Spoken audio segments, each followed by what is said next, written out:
What is up, everyone? I'm Jeff Lund. This is the Mediocre Alaskan Podcast. I was just messing with the settings here. I do my podcasts on GarageBand, and then I upload them to SoundCloud. And I had this set-in music, or whatever it's called technically. And I thought, why do I start at 4.1 seconds? Why do we want 4 seconds of intro? Let's move it down to 3. I think I started at like 7 when I was first doing this. It was 7 seconds of introduction music, which no one cares about. Just get started. So anyway, 153 was supposed to be the opening day, kind of a play-by-play, 3-phase. I recorded the night before on my phone. I was going to add that voice memo to the morning of, which was Saturday morning in the tent at 4 a.m., and I was whispering, and you could barely hear me over the wind. The wind was pretty bad. But I ended up not doing that, as you can probably tell at this point here. The intention was to do that 3-phase type thing, but what happens a lot of the times is it ends up being like some of those YouTube videos that you watch where there's like 35 minutes of B-roll, and at the very end there's not an action shot. It's just the person with it's either a grainy photo or the person. I mean, and good for them. That's no knock on them. They're just amateur people shooting videos. But the idea is that you're going to go through and be really meticulous while you have all this free time. But when it comes time to actually document the most exciting stuff that resonates and that tells the story the best, ends up getting lost or not recorded. So I recorded the whisper, but then as things were starting to kind of fall apart on opening day, and I just didn't feel like getting the cell phone out and recording a voice memo. Also, as I said before, the wind was crazy, and so I wasn't sure that it would even be able to be recorded. And so I figured it would be better to kind of recap the entire day, knowing everything, rather than try to piece together, have people listen to phase 1, phase 2, and then, I just listened for 20 minutes and you didn't even get a deer. That blows. So I kind of condensed this into, I have 3 thoughts that I want to take and share. 3 mistakes that I made, and they're all related to kind of the same first one. You'll see how they're all intermingled. Randy Newberg did a really good mistakes learned from Nevada mule deer hunt. I don't know what episode that was, but if you look at Randy Newberg's, he gets out his dry erase board and he charts how all these his main mistake is interconnected to everything else. So a really good episode. I don't know which one that is. I should have probably prepared better. But so kind of in that same thread, 3 things I'm going to talk about here. The first thing was my water filter, and not to overstate it, but I have a Katahdin water filter, which is awesome. When you get the filter and you screw it into the bag and it's brand new, that thing filters water at a speed that doesn't seem right. It seems way too fast to be an effective filter. But the thing is awesome. And unlike some of the other squeeze through water filters where you fill the bag and then you just squeeze it through the filter that have kind of seams in their bag, this one is like a rubbery bladder. And so you can just squeeze at any angle, and man, it's so great. So I went over 2 days before the opener. Opener was Saturday. I went Thursday, and I truck camped Thursday, and I was glassing. I was looking at the mountains. It was hot. It was awesome. Camped in my hammock right next to the truck. So I had water. I had everything I needed there. Tons of food. And then Friday, I hiked up early to kind of avoid the heat because it was a scorcher. So I get up top and then I'm set. I've already used my water filter and it's down to a trickle, and I'm a little upset about that because I bought the new filter for that stinking thing and I didn't bring it, which is dumb. I don't know why I didn't do that. Figured I could get one more hunt out of it, I guess, or I just neglected it. So I'm up there and it's hot and I got bugs are eating me. I try to stay in the tent for a little while to get away from the bugs because but they're just all over you. And if you're outside and you have your entire body covered, then you're just going to get smoked by the sun. So being able to delayer a little bit and land the tent was great. But even the tent without the rain fly on it provides a little bit of extra insulation. And so you just kind of cook in there. So it's pretty miserable, losing a lot of water. So water filter was the first one. You'll see how it's kind of intermingled here. Number 2 were my expectations. My expectation was, because this is a good spot. I've been up here the last 2 years and gotten bucks when the conditions are right. And this is going to be fine. The conditions were going to be fine. Conditions not being right would be it is an absolute scorcher, has been for 2 weeks. 2 years ago, it was like that. It hadn't rained in about 2 weeks. And there was hardly any water up top. And so the deer were in this. We saw a few deer like 30 minutes before sunrise, and that was it. Nothing. Not there was just nothing up there. There was no water at all up there. So it can be scorchers can be bad, but this year there's been a ton of rain. The weather broke a couple days ago, and so it got really nice and sunny, but there's still a ton of water. So I thought it was gonna be perfect. It goes from rainy to sunny to then the weather changes a little bit and there could be a little bit of rain. Perfect. They're gonna be popping. So my expectation was I'm gonna go up there. I'm gonna stay Friday. I'm gonna camp. I'm gonna wake up. Could be wet because of the rain. It's gonna be fine because I set up my tent in the dry. I will start the day dry. It'll be fine. Something's going to pop, get my deer, go back down. I'll be back home Friday.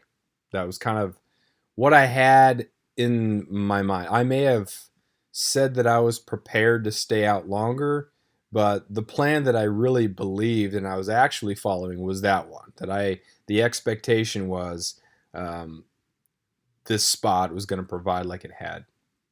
And so woke up super windy, got up top, wasn't seeing anything. Then I saw a doe, and then saw another doe, super windy, super windy. And at this point, the second part of my expectations started to get the better of me because I'm not seeing any bucks, and it's getting toward 9:30 or so. And at this point, things are getting... After years of fine print contracts and getting ripped off by big wireless providers, if we've learned anything, it's that there's always a catch. So when I first heard that Mint Mobile offers premium wireless starting at just $15 a month, I thought, what's the catch? But after talking to them and using their service, it all made sense. There isn't one. Mint Mobile's secret sauce is that they're the first company to sell wireless service online only. They cut out the cost of retail stores and pass those sweet savings directly to you. For anyone who hates their phone bill, Mint Mobile offers premium wireless for just $15 a month.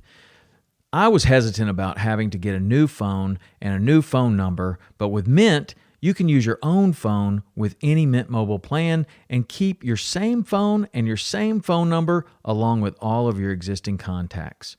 Mint Mobile gives you the best rate whether you're buying for one or for a family, and at Mint, families start at 2 lines. All plans come with unlimited talk and text plus high-speed data delivered on the nation's largest 5G network. Switch to Mint Mobile and get premium wireless service starting at just $15 a month. To get your new wireless plan for just $15 a month and to get the plans shipped to your door for free, go to mintmobile.com/waypoint. That is mintmobile.com/waypoint. Cut your wireless bill to $15 a month at mintmobile.com/waypoint. I'm getting a little. You kind of have these moments, or at least I do, because I'm mentally weak. There's the keep hammering mentality, and then there's the burger mentality. And I get the burger mentality sometimes because what is going to be a lot more fun, right? What do I want to do more? You know what sounds better than doing all this, waiting in this 25 mile per hour wind for another doe to show up? You know what sounds really good? A burger. A burger sounds better than this whole thing. Because I'd been there since Thursday. I'd spent most of Thursday just kind of hanging out, glassing from the truck, just killing time. Sat down and did some reading. I'm reading a book about the Revolutionary War, killing time, glassing when I could, but it was hot. And then, so I was already on like day 3 by the time that it was day 1. So, but again, my expectation was it's going to come to a nice end. It's going to happen. And so a second expectation, not only of the spot, but also of myself. Sometimes what happens is I lose my patience and I get a little bit frustrated, and I got a plan for that. I got to know that if I'm impatient or that if I get frustrated, I got to prevent myself from putting myself in those situations. I should know and I should combat and say, hey man, it's gonna be fine. Take a deep breath. Just sit. You don't have to keep moving. I was glassing from a couple different spots, but, by and large, I was sitting in one spot. But, you don't have to think about what the next thing is. Just stay here for a while. Just stay here, relax. You'll burn less water. You'll burn less calories. But then that plays back into number one. By this point, mid-morning, when I'd made a move, there was a doe that was across this little bowl, and I was pretty sure it was a doe, but there was just enough stuff behind it, and it was still enough. When it turned its head, I couldn't really tell if it had something up top. And so I hiked down into the bowl to get a better look. Ended up being a doe. So that takes some juice out of you. So you go down the bowl, then you come back out. It takes some juice. So at this point, I had made that move. I was out of water. My filter was a bare trickle, and it's not terrible, but it takes a long time and it's frustrating. And I think this goes into the patience thing. Compared to what it is when it's new, it was so brutally slow and inept. It was kind of frustrating. Those little things just kind of chip away at it, kind of chip away at you, right? Your endurance, or my endurance, again, because I'm mentally weak, my endurance gets chipped away by these little things. You got the wind that's frustrating. You got the filter. So then I loaded up the jet boil, and I was going to boil some water, but I'm almost out of gas. And I think, well, I might have one last boil of water with this amount of gas, and that's it. So little things. I expected this to just be a simple boom, go up there, probably going to get it done, come back down. But I wasn't ready for the long game. I wasn't ready for a longer day. These things chipping away at it. So about 9:30, 9:45 or so, I see something moving. It's down the ridge, and there's a spot in the ridge that just cliffs out almost. There's a way that you can kind of finagle your way down, but it's through this like chest-high buckbrush. It's absolutely crazy, and it grows out sideways. So at some areas when you're going down, you're standing on the trunk of this, I don't know if it's stunted spruce or stunted cedar or whatever it is that's up there, or if it's its own little thing. But anyway, so you're standing on the trunks of it and kind of lowering yourself down. And then conversely, on the way back up, you're standing on there. You have to pull yourself up it. So the reason I didn't want to go down there is because I got a nice buck up there last year.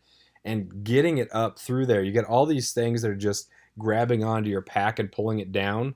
It was going to be miserable. So it wasn't that I was afraid to go or didn't think I could go. I just wanted to avoid that if possible. But at this point, it's like, man, if I'm going to try to get a deer, it's got to happen. So you're going to have to do that. So I went down that cut, went across the ridge, and I made the perfect call on sizing up where it was down on the front side of the slope and where I needed to be on the ridge to look down on it. But it was pretty steep. I wasn't sure based on where I started, because it kind of hooked around. I wasn't sure based on where I started if I was going to be able to get to it if I shot it. Or if it happened to tumble, if it was just going to tumble off. So I gauged the perfect spot. But I got to the cliff, and like rather than like kind of, just kind of crawl to the edge, because I knew it was a buck, didn't know how big it was. Figured it was a forky, wasn't sure. Sometimes you get that extra little when you get closer. But rather than like crawl to the edge, ready to go, I don't know. I was casual about it. I don't know. But I just kind of walked to the edge and peeked over, and then there he was. There was also a ptarmigan that kind of not too far from that it was between wind gusts that the ptarmigan scooped and made a big old noise and started running down the hill. So I don't know if he tipped him off or what, but I go to the edge and I just look over like an idiot rather than be ready to go. And he's standing there feeding. He just happens to look up and sees me. And he's kind of nervous, and he keeps walking behind this rock, and then he just takes off. So that was it. That was number 3. Number 3 was my stalk there. My lesson was the bad stalk.